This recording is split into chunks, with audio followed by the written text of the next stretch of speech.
I am Alan Kертц. I am the senior gameplay designer on Battlefield 3. I've been with DICE for about 7 years now. I started out on 2142. I've also worked on both the Bad Company series, and Battlefield 3 is my first big, real Battlefield game. One of the things we really wanted to bring to the Battlefield 3 Premium experience was weapon customization. We looked at what was missing from our weapon customization and we said, we want camouflage. We want weapon camos that our premium players can use on the battlefield, show off, show that they're dedicated Battlefield players.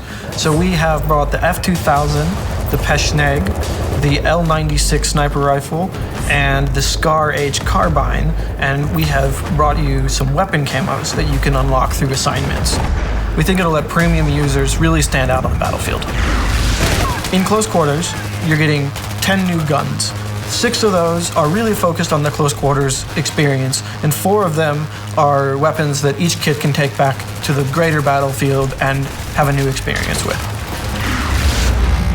So for our assault guy, we brought the AUG A3. It's an Austrian bullpup assault rifle. So you got the clip behind the trigger, which is going to give you a better maneuverability in close quarters. You're going to have better fire from the hip, and you're going to be able to navigate with that weapon and bring it onto target faster than you would with, say, the M416. Similar performance-wise, but that close combat edge is going to give you something to really think about when you have the AUG. For the engineer, we've got an Israeli bullpup. It's called the MTAR. It's a super short version of the Israeli assault rifle called the TAR-21. Super high rate of fire, a higher rate of fire than the engineer has seen before. Not super accurate because it's so short. Kind of like a FAMAS for the engineer. I know that guys have been looking for that super high rate of fire volume output gun, and I think we've really brought that with the MTAR. The high-tech weapons come to the support kit this time, with the new LSAT is part of the Army's lightweight weapon technology. And this is a belt-fed machine gun, but it has a special new linking system and a different bullet that makes the weapon much lighter than most belt-fed machine guns. So it doesn't have a super top rate of fire, but it has a really good mobility, and it's kind of a nice blend between an M27 and an M249. Something that sits in the middle that you can use in close quarters, but you can put a bipod on it and hit some long range if you need to, and something that I think really fits in between those two.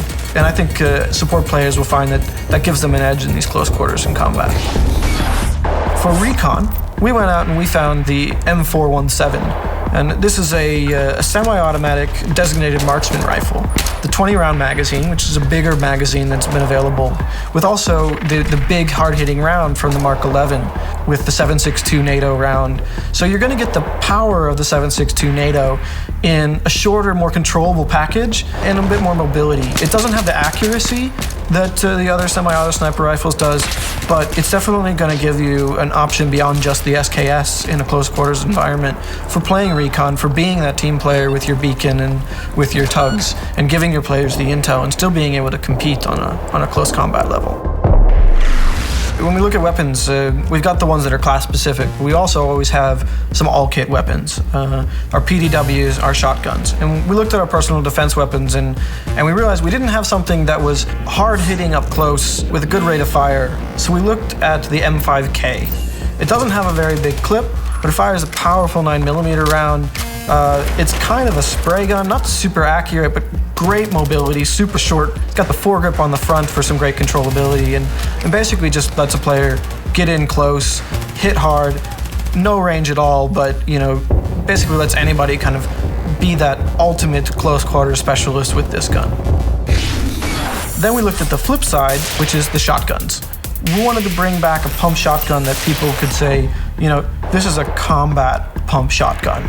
So we have brought over the SPOS 12. It's really an accurate pump shotgun. It's got a tight spread. You got to really get in close with it or be real accurate with it to get the full effect of it. It's a little bit of a blend of the speed of a semi-auto with a nice tight choke on the shotgun. Your pellets are going to land together, and I think we'll find players are going to really enjoy the new aspect of the SPOS 12 when it comes into their close quarters combat. The other 4 weapons, we looked at roles and places outside of the close quarters pack, because you can take all 10 weapons from close quarters into any map. and that's been really important for us. So on the Assault kit, we've brought over the SCAR L, and this brings a super popular SCAR platform from the Engineer over to the Assault side. It's a relatively low rate of fire, and it fires the same round as a M16, but it's much more controllable. It's really good at hitting mid and long range. It's got good accuracy, it's a nice balanced gun, and I think players who generally gravitate towards an L85 or an AK will find that this gun might be a little bit more their style in the mid-range combat. For the Engineer, we've got the ACW-R, which is an American assault rifle. It's pretty popular today with the Special Forces, and we've done it up differently here. We're bringing the 6.5mm round, and this is a Special Forces round specifically developed for short-barreled rifles, for getting out there and giving a bit more impact at range than the 5.56 round typically does. So your ACW-R isn't going to be quite as good up close as most carbines, but it's going to give you a bit more range, and it's going to give you a bit more controllability than the SCAR H, which is our long-range carbine today. So I think it'll fit into a niche where some players have been complaining that they don't quite have what it takes at distance with a carbine, while giving them a trade-off that still makes it a balanced gun. Recon has always been about long range. We knew we had to bring in something bolt action that players were really going to be able to say, this is a new bolt action gun, it's something I haven't seen before, something unique. So we went out and looked, and we found the J&G 90.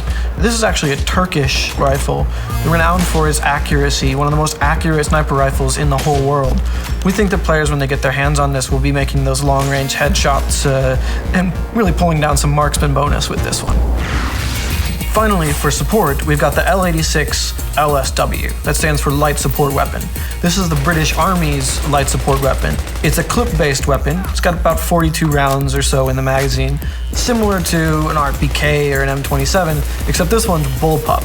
This is the big brother of the L85 for the Assault class. Super accurate, great on a bipod, but also has some mobility bonuses, so it'll let it double up in the close quarters environment, especially if you slap a laser sight on there or a foregrip, and you can really get a nice, good, accurate close combat light support weapon. I think players who like the L85 will find a support weapon that they can really go to in the L86.